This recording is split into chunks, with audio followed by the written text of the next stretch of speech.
And I went home and looked into the law, looked into the Sexual Offences Act of 2003 specifically, and that's when I realised that there was a gap in the law. 10 minutes, 2 changemakers. You all need to pay attention to what's happening on the continent. One sweet solution. Join me, Amelia Hoy, in conversation with Tony's favorite changemakers. Hey, how you doing? In a 5-part series that addresses shaking up the status quo. If this is the future that we're headed towards, holy crap. And addressing some of society's issues.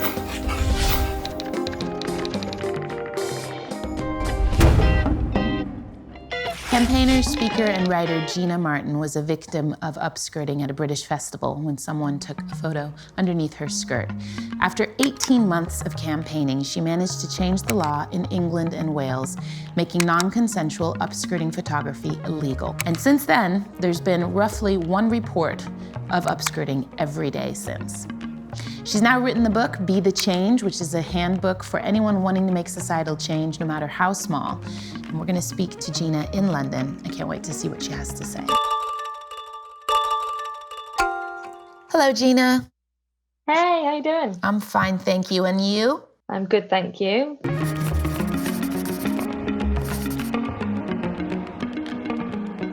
We really appreciate that you want to pop on this call with us and talk about some of the very valuable work that you've been doing as far as changing laws and being an advocate for these very important matters, upskirting specifically. So tell me, why did you decide to act on this very specific topic? So the turning point was in 2017 in July. I was at a festival in London and a group of guys worked together to take photos up my skirt of my crotch with their phone. I didn't see them do it, but I caught one of the guys on his phone looking at the photo. They'd sent it around to like the whole group around me. I guess in that moment realised that for years growing up as a young woman, things have happened and I brushed them off. And when I was upskirted at the festival, I grabbed the phone and snatched it off the guy and ran to the police and did all the things we ask victims of sexual harassment and sexual violence to do. Mm-hmm. We put so many questions to victims and say, why didn't you do this? Why didn't you do this? Exactly. ABC. And I did all of it. I had witnesses, I had the phone, I had the evidence, I had the guys, and was still told by the police that I couldn't do anything because the actual line I was told was, if you'd chosen not to wear knickers, it would be a graphic image and we could prosecute, but you did, so we can't. And I went home and decided that, like, for the first time, I sort of refused to be like, I'm not doing anything about this. I was like, I'll just try and take it as far as I can. First thing I did was just Google, how do you change a law?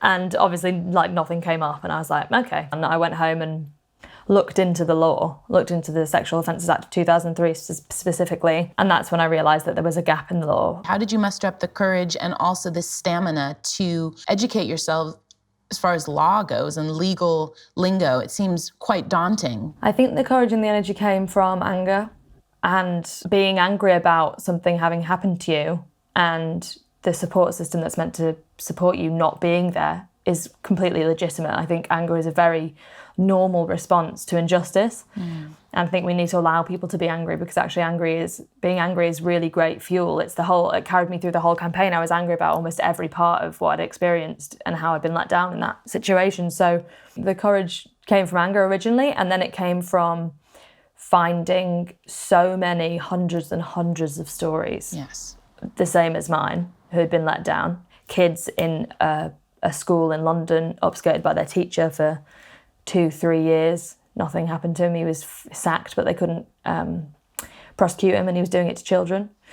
There were so many stories. I mean, it sounds like you were very hands-on about knowing that that was the route you needed to take, and you very quickly aligned yourself with someone who could give you legal advice. Why was legislation so important? Because I feel like cultural change is critical. So having conversations and changing culture is like the most important thing.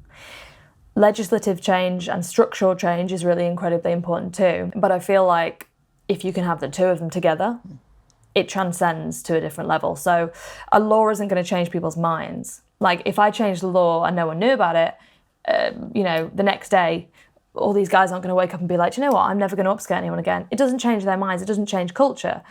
And culture, the conversation about upskirting that we started, was really, really helpful. It was an awareness campaign, it was really great.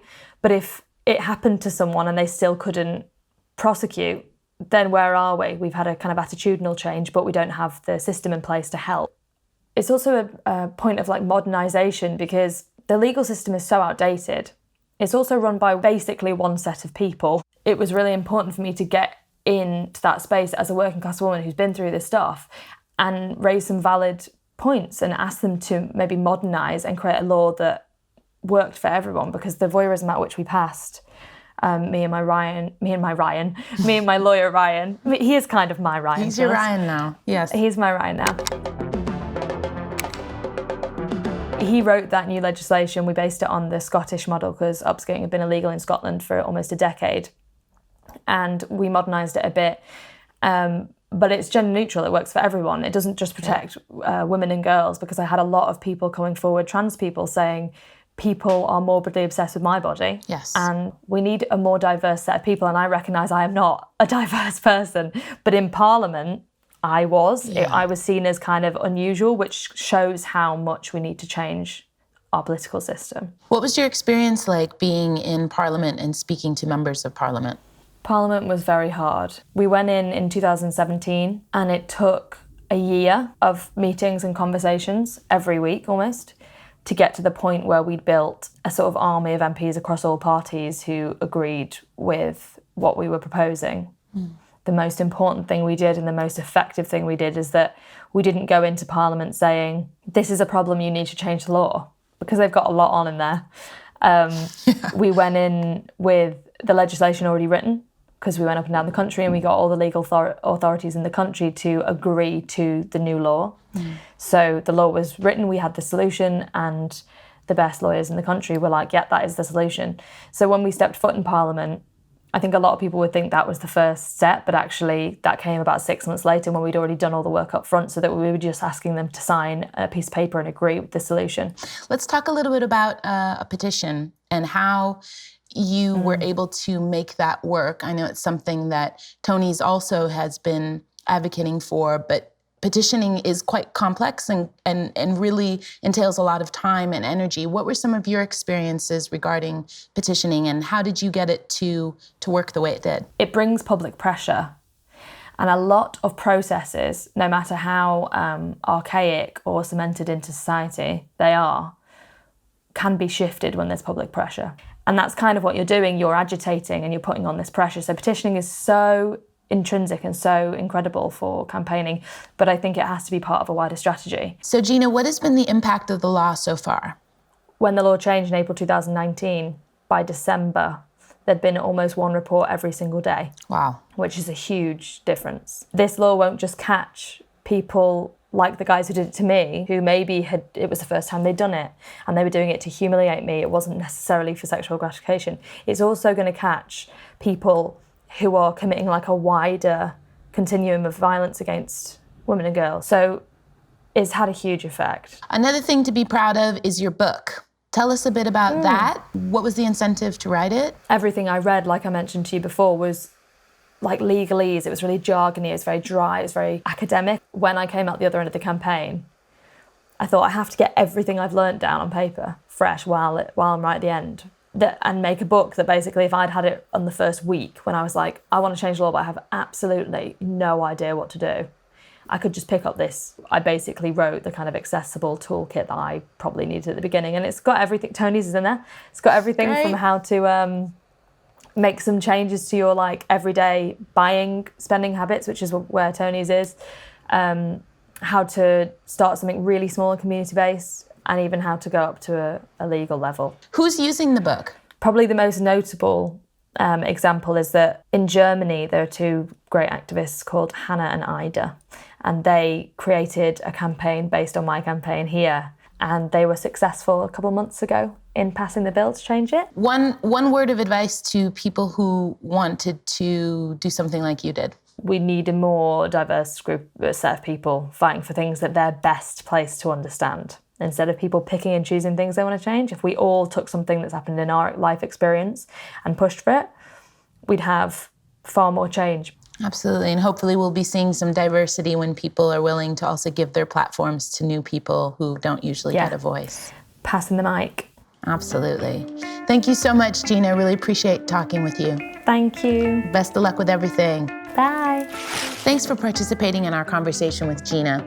Her story is a great example of how something specific and concrete can create huge systemic change. But our 10-minute conversation is only the beginning, so please go to our website and read more about Tony's mission and other sweet solutions in the series.